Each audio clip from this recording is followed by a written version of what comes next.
ओम काली। तो मित्रों, कली काल में हनुमान, दुर्गा, कालिका, भैरव, शनिदेव, इन्हें जागृत देवता के रूप में देखा गया है। भगवान शंकर की 4 पत्नियों में से एक मां काली सबसे जागृत देवी मानी गई है। शिव की पहली पत्नी दक्ष प्रसूति कन्या सती थी। दूसरी पत्नी हिमालय की पुत्री पार्वती थी। तीसरी उमा और चौथी कालिका। कालिका की उपासना जीवन में सुख, शांति, शक्ति, विद्या देने वाली बताई गई है। लेकिन यदि उनकी उपासना में कोई भूल चूक हो जाती है तो फिर इसका परिणाम भी भुगतना पड़ता है।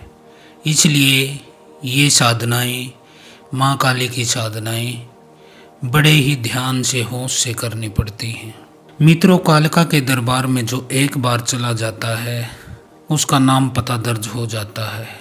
यहाँ दान मिलता है तो दंड भी मिलता है, आशीर्वाद मिलता है तो शाप भी मिलता है। यदि मन्नत पूरी होने के बदले में जो भी वचन दिया है उसे तुरंत ही पूरा कर दें।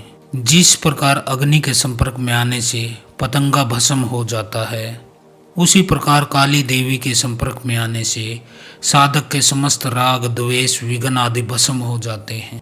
तो साधना शुरू करने से पहले कुछ और बातें ध्यान में ले लेनी जरूरी है।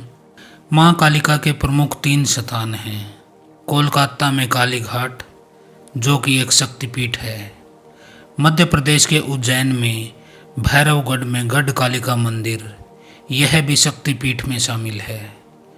और गुजरात के पावागढ़ की पहाड़ी पर स्थित महाकाली का जागृत मंदिर चमत्कारिक रूप से मनोकामनाएं पूर्ण करता है। 10 महाविद्याओं में से साधक महाकाली की साधना को सबसे शक्तिशाली और प्रभावशाली मानते हैं, जो किसी भी कार्य के लिए तुरंत परिणाम देती है। तो जो 10 महाविद्याएं हैं, इसमें महाकाली की साधना सबसे शक्तिशाली है।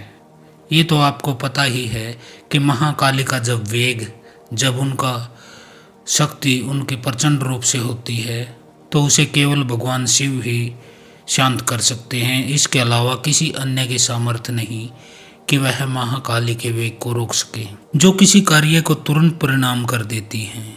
साधना को सही तरीके से करने से साधकों को अष्टसिद्धि की प्राप्ति होती है। तो आपने अष्टसिद्धि और नवनिधि के बारे में सुना है। यदि आप महाकाली की साधना सही तरीके से करें तो आपको ये दोनों प्राप्त हो सकती हैं। माँ काली की पूजना और साधना किसी गुरु या जानकार व्यक्ति की देखरेख में करनी जरूरी है। तो मित्रों, मैं यह आपको बता देना चाहता हूँ कि देवी की सात्विक पूजा होती है, वह आप घर में कर सकते हैं।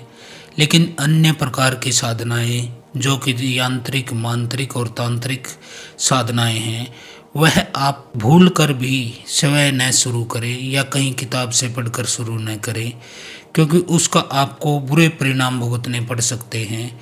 आप यह कार्य किसी जागृत गुरु की देखरेख में ही संपन्न करें, क्योंकि गुरु आपके ऊपर जो पड़ने वाले खतरे हैं, एक तो उनसे आपको बचाता है, दूसरा उसका कारण होता है कि जब सिद्धि आने लगती है, आपके अंदर शक्ति का संचार होने लगता है, तब आप बुरे रास्तों पर न निकल पड़ो।